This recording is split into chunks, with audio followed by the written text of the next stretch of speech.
Chapter 15. Then came to Jesus scribes and Pharisees, which were of Jerusalem, saying, Why do thy disciples transgress the tradition of the elders? For they wash not their hands when they eat bread. But he answered and said unto them, Why do ye also transgress the commandment of God by your tradition? For God commanded, saying, Honor thy father and mother, and he that curseth father or mother, let him die the death.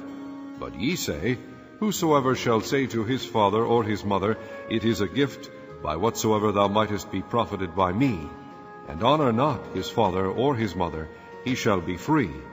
Thus have ye made the commandment of God of none effect by your tradition. Ye hypocrites, well did Esaias prophesy of you, saying, These people draweth nigh unto me with their mouth, and honoreth me with their lips, but their heart is far from me. But in vain they do worship me, teaching for doctrines the commandments of men. And he called the multitude, and said unto them, Hear and understand, not that which goeth into the mouth defileth a man, but that which cometh out of the mouth, this defileth a man.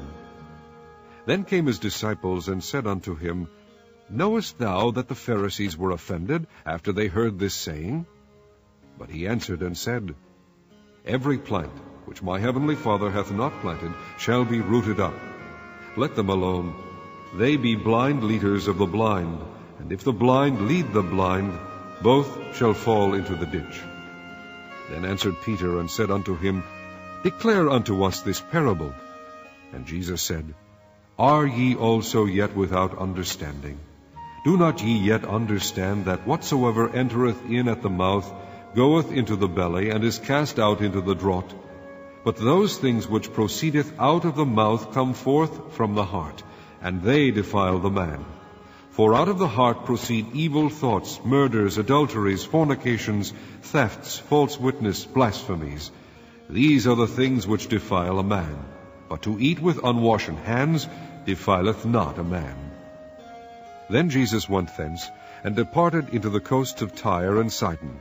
And behold, a woman of Canaan came out of the same coasts, and cried unto him, saying, Have mercy on me, O Lord, thou son of David. My daughter is grievously vexed with a devil. But he answered her not a word.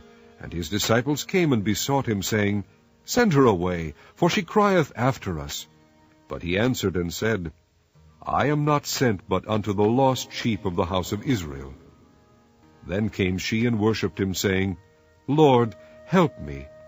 But he answered and said, It is not meet to take the children's bread, and to cast it to dogs. And she said, Truth, Lord, yet the dogs eat of the crumbs which fall from their master's table. Then Jesus answered and said unto her, O woman, great is thy faith, be it unto thee even as thou wilt. And her daughter was made whole from that very hour. And Jesus departed from thence, and came nigh unto the Sea of Galilee, and went up into a mountain, and sat down there. And great multitudes came unto him, having with them those that were lame, blind, dumb, maimed, and many others, and cast them down at Jesus' feet, and he healed them. Insomuch that the multitude wondered when they saw the dumb to speak, the maimed to be whole, the lame to walk, and the blind to see, and they glorified the God of Israel. Then Jesus called his disciples unto him, and said, I have compassion on the multitude, because they continue with me now 3 days, and have nothing to eat. And I will not send them away fasting, lest they faint in the way. And his disciples say unto him, Whence should we have so much bread in the wilderness, as to fill so great a multitude? And Jesus saith unto them, How many loaves have ye? And they said, 7, and a few little fishes. And he commanded the multitude to sit down on the ground. And he took the 7 loaves and the fishes, and gave thanks, and brake them, and gave to his disciples, and the disciples to the multitude. And they did all eat, and were filled. And they took up of the broken meat that was left 7 baskets full. And they that did eat were 4,000 men, beside women and children. And he sent away the multitude, and took ship, and came into the coast of Magdala.